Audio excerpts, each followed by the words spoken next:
Mas o Corinthians mudou por questão técnica. Aí é diferente, Zinho. O Corinthians mudou porque o que o Mancini fez na quarta-feira foi uma maluquice. Ele escalou o que ele tem hoje de pior à disposição e precisava de fatos novos. Mas mudou. Sim, até mas ele mudou mediante... Ele repete o time, ele até vai o sistema de jogo. Ele mudou e aí foi bem. Ele mudou pro melhor. Ele mudou colocando a meritocracia que hoje é necessária do Corinthians. É Raul Gustavo, é João Vitor, colocar a molecada pra jogar, o Caio Vinícius. Aí sim. É o Cauê, na verdade. Caio Vinícius não, Cauê. Aí sim. Ele muda por aqui, o Piton. Ele muda pelo que o Corinthians hoje precisa. Ele muda porque tem sido a estratégia dele. Ele tem errado. Na Sul-Americana, ele bota outro time, no Paulista... Botou outro time e levou 2 cacetadas.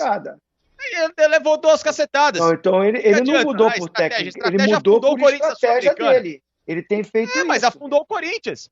A estratégia dele é equivocada. Mas, assim, me desculpa a questão é que você falou que ele mudou para o jogo do São Paulo. Não. Ele mudou para dar a resposta. Ele tem feito isso em todo o campeonato. Não, ele mudou para ter uma resposta. Ele precisou ter uma resposta. Se ele repete a escalação do jogo contra o Penharol, ele toma contra o Santos, praticamente esse time jogou, e aí quando foi para a Sul-Americana, ele mudou. Botou os cascudos. Interessante que contra o Santos, esse time ganhou. Não foi por causa do São Paulo. Contra o São Paulo praticamente ganhou, e na Sul-Americana, com o time ideal dele, ele levou uma chapuletada do Penharol. Isso eu concordo. O trabalho dele, com você, é bem limitado. Isso eu concordo com você. Eu só não concordo que ele mudou por causa do São Paulo. Ele mudou pelo planejamento que ele tem feito isso. O que ele mudou para o jogo do São Paulo foi o sistema de jogo. Ele mudou por tudo. Porque ele viu que o time da quinta-feira andou em campo. O time da quinta-feira não, aliás, ande, não, ele não vai correr. Ele mudou porque precisava mudar. Então vamos ver. Ele precisava dar uma resposta. Se ele vai manter essa molecada. Aí se ele manter a molecada na Sul-Americana, mas ele se ele manter, aí eu vou falar, realmente, então agora ele mudou, o time titular é esse.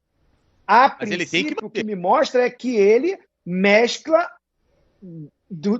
pelas competições que ele tem pela frente. Ele colocou em campo o que ele acha de melhor.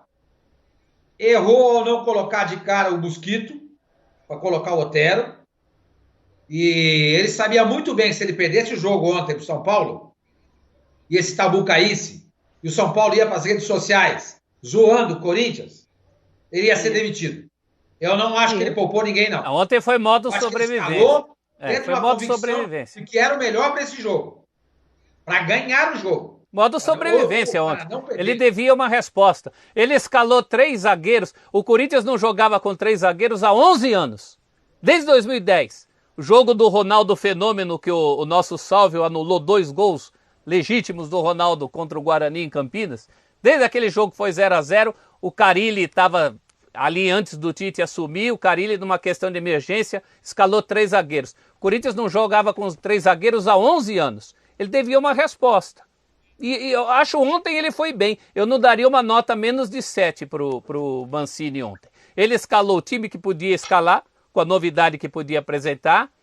A questão do Otero, durante o jogo ele mexeu, quis ganhar o jogo, coisa muito rara no Corinthians. Chegou a fazer o 2-1. E eu acho que foi muito bem. Ontem ele foi muito bem, porque precisava ir muito bem. Ele devia uma resposta. Dentro das limitações que esse elenco tem, era a resposta que ele podia dar. Agora fica a interrogação, né? Ele vai bancar isso para o time? E, na verdade, olha, a Sul-Americana eu acho também que já foi para o brejo, viu? Por mais mas matematicamente ainda dá, hein, professor? Professor, realmente a situação é difícil. A situação é difícil. Desde que você ganhe do Penharol lá, e o Penharol deu um cochilo. Muita coisa precisa acontecer, né? Não complicado, mas não fica pior se ele chegar no meio de semana e perder de novo lá pro Juan Caio, agora na próxima quinta-feira. Assim, ele fez um tipo de jogo contra o Santos, aí o discurso foi, a situação para aquele jogo era assim, mas a gente não pode ficar mudando toda hora, senão, ele usou uma palavra que me fugiu qual é agora, mas assim, senão... parece que a gente não tem convicção. Foi mais ou menos isso. Parece que a gente não tem convicção do que está fazendo.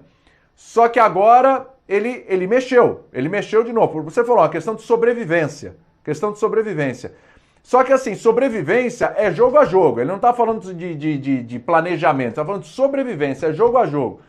Se no final, no meio de semana, contra o Juan Caio, ele volta para aquele time da semana passada que perdeu para o Penharol, professor? Vai tudo por água abaixo, já toma ali pressão de volta. A coletiva já dá a entender que não vai mais quer ver agora. Então, são caminhos diferentes, né? Nem sempre o que é bom para o Mancini é bom para o Corinthians.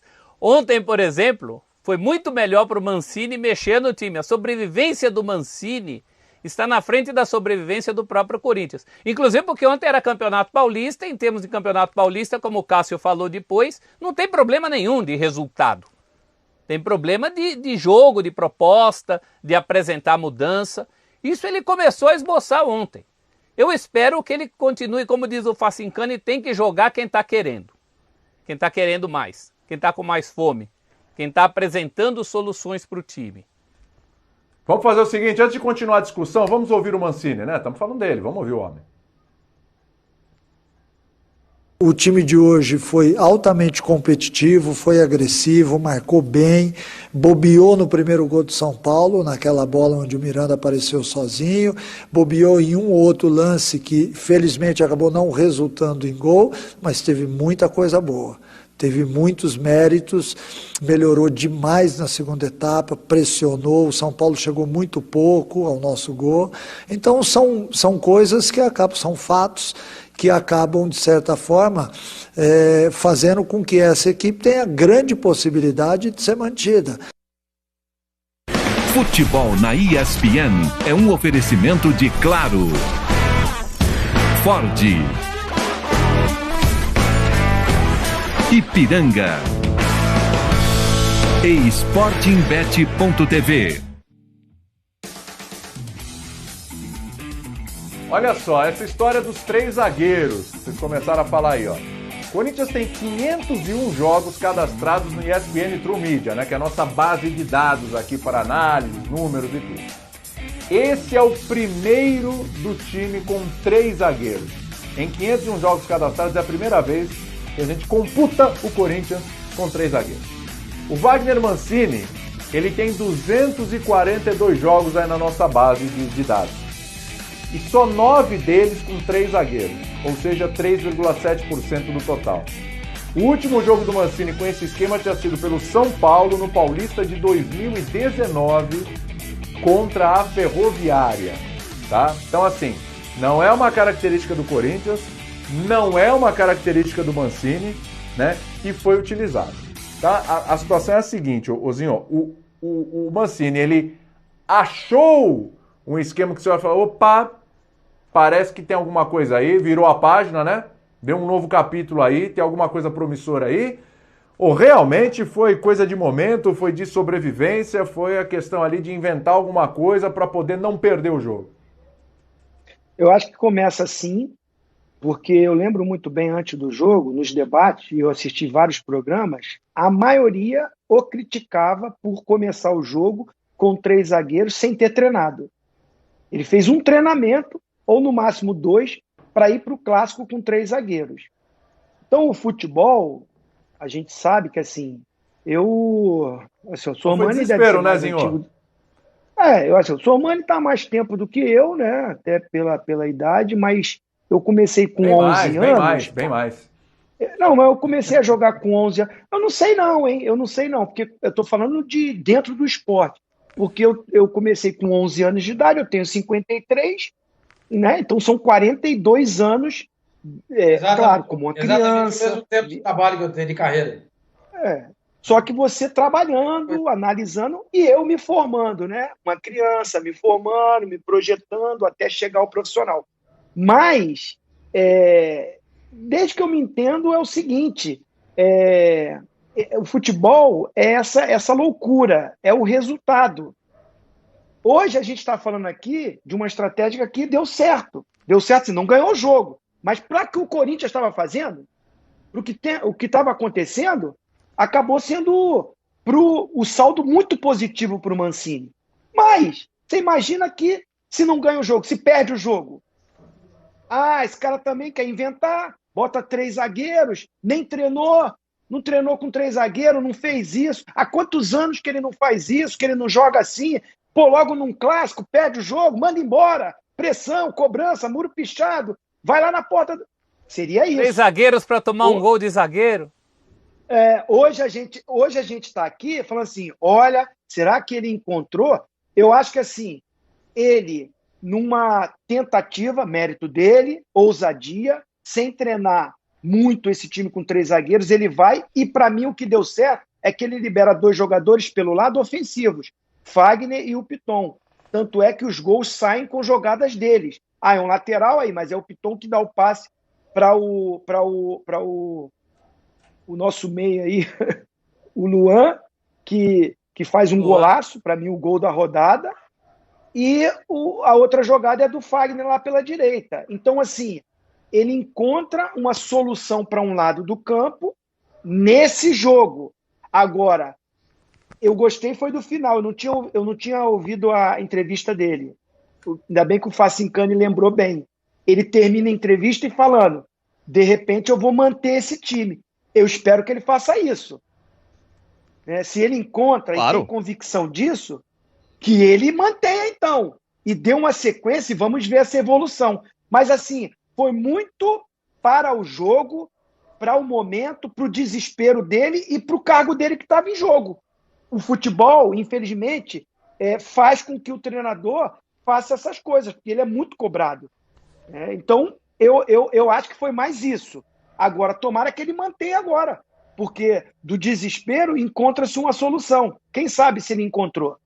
Vamos ver. Mas a cobrança nele... Aliás, ele é cobrado por isso, né? Era justo. Ele é cobrado por isso. A gente não fica aqui falando... Ele tem que inventar alguma coisa, ele tem que pensar alguma coisa diferente, dá pra arrancar um pouco mais desse time, ele tem que encontrar alternativas, não é possível, não sei o quê, porque fulano consegue, ciclano consegue... Pô, ontem criticou... Cara, ele fez alguma coisa. Politicamente, ele ganhou respaldo. Ele ganhou respaldo para manter esse time. Se ele volta com o time da Sul-Americana, todo mundo vai criticá-lo. Nós, a torcida. Então, ontem ele, até inteligente isso, porque ele ganha respaldo para continuar com esse time. Antes podia ter alguma dúvida, agora nenhuma. Qual é o time do Corinthians que joga um pouquinho mais? É esse aí ou é o da Sul-Americana? Não, e assim, demorou. A solução já estava à disposição dele. A questão é que fica se abraçando às vezes por paternalismo excessivo, ou então com medo de perder grupo porque o jogador às vezes é mais líder que o outro, porque o menino tá aqui. Tem N fatores e você se complica e vai. Você diz em nome de jogadores, né? A minha pergunta para você, você falou aí, demorou, a solução estava lá, que ele demorou. Mas você fala em nome de jogadores, não em sistema de jogo. Tanto o nome do jogador, como até o próprio sistema. Se você vê que o seu sistema está travado... Você tinha isso na sua mente? Você, como analista... Eu sempre gosto de 3 zagueiros. Se você me acompanha aqui, você sabe que eu gosto de 3 zagueiros. Então, eu sempre priorizo e sempre que eu puder ter um elenco, se eu pudesse ter à disposição, gostaria de jogar com 3 zagueiros, porque eu acho que é um esquema extremamente dinâmico. Ele te permite a ser um time equilibrado defensivamente e muito propenso a atacar. E muitas equipes do mundo hoje já adotam os 3 zagueiros novamente e jogando um futebol de extrema qualidade. O próprio Chelsea é um exemplo que está numa semifinal de Liga dos Campeões, podendo com 0-0 avançar a decisão da competição. Agora, o que eu, antes de pensar no esquema de 3 zagueiros no Corinthians, eu enxergava que era mudança, é uma troca radical de peças. Porque era um time lento, era um time de jogadores de pouca movimentação, de pouca intensidade, naquele momento de pouquíssima entrega em campo, e também naquilo que o Mancini precisava ter de um time muito mais leve, muito mais alinhado com o que o futebol hoje exige de movimentação, e tinha uma molecada boa para subir. Mas a molecada não sei o quê. Eu sempre prefiro você dar chance a fatos novos, a você testar jogadores para ver se realmente o nível deles naquele momento encaixa com a sua necessidade, do que você ficar insistindo em atleta mediano e que você vê que não sai do lugar. Facincani, essa questão dos 3 zagueiros, é aquilo que eu falei. O meu ponto de vista, se você tem 3 jogadores e quando você não tem a bola, eles formam 3 zagueiros, é uma situação. Você tendo 3 zagueiros, quando você tem a bola, você tem um jogador a menos sempre para atacar o adversário. Não é o caso do Corinthians ontem. Porque o João Vitor fez aquela bobagem no final do jogo, segurou o Pablo lá e cometeu aquele pênalti desnecessário. Esse menino joga de lateral também. E ele tem tamanho de zagueiro. Ele é um zagueiro lateral. Ah, se fosse no basquete... Não é um Militão no Real Madrid. Pivô. Então, exato. Tem é alto, Sérgio Ramos, joga nas duas. O Varane e tal, tudo mais. Então, sim. você forma uma linha de 3 com o João Vitor, é interessante. É interessante. Por quê? Você desobriga o Fagner, você joga o Fagner lá para frente, onde ele é muito fluente, e o João Vitor, quando o Corinthians tiver a posse de bola, ele vai abrir para fazer um lateral. O São Paulo do Muricy... O grande ganho foi isso. Foi, exatamente. O São Paulo do Muricy usava o Breno. E tem mais, hein, senhor Mani? E do outro lado, o Corinthians tem no elenco o Danilo Avelar, que há de voltar também. Exatamente. Que é um lateral alto e também estava jogando de zagueiro. Então você tem essas possibilidades. Sabe quem eu acho que está perdendo espaço no Corinthians? E que vai acabar perdendo, é natural? O Gil. Já não faz mais sentido ter o Gil no time. Sim. Não faz mais. Ele não entrega mais. Ele não é bom. O momento dele não é bom. Ele é um jogador lento e tem uma grande virtude, o cabeceio. Ele é muito bom na bola aérea, defensiva e ofensivamente. Mas é um jogador que não é difícil de ser driblado. Jogar nas costas dele não é complicado. Então eu acho que naturalmente ele vai acabar perdendo. Imagina 3 zagueiros do Corinthians com o João Vitor. Já está perdendo, pode centralizar, né? O Gemerson e o Danilo Avelar. Pô, isso é legal. Esses 3 zagueiros eu acho bacana. Porque agora, o Raul mesmo, não pode esquecer de uma coisa. Esse Raul é ótimo. Faz 2 semanas. Vou até brincar vou até fazer analogia ao basquete, ô professor. São as novas torres gêmeas da zaga do Corinthians, né? Assim como David Robinson e Tim Duncan, né? Os 2 meninos altos, são extremamente vigorosos fisicamente, porque a exigência de futebol, são rápidos também, são ótimos. Essas 2 novas torres gêmeas que o Corinthians descobriu na zaga. Isso é um fato novo positivo, professor. E bem novo, porque faz 2 semanas o Corinthians mal tinha 2 zagueiros para escalar. Exatamente. E não vamos esquecer que o Bruno Mendes não é nenhuma unanimidade. Então faz 2 semanas o Corinthians não tinha nem 2 zagueiros, então a gente não podia pensar em 3. Na verdade a gente chegou na solução dos 3 zagueiros por exclusão. Porque com esse elenco que ele tem, com as possibilidades, o que ele podia tirar da cartola?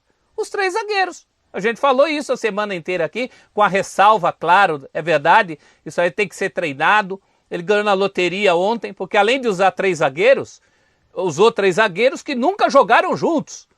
Geralmente, 3 zagueiros, você tem pelo menos uma dupla entrosada e enfia um terceiro. Esses aí, nem dupla eles eram. O garoto estava jogando de lateral. São 2 garotos com o Gemerson, que também entra e sai do time. Então são 3 zagueiros de uma maneira bem aleatória, né? Ele não partiu de um esteio. O Gil, por exemplo, por mais criticado que seja, é um esteio até pela repetição. Nem o Gil estava nesses 3 zagueiros. Aliás, ele acaba o jogo com 4 zagueiros, né? E toma o gol. O professor...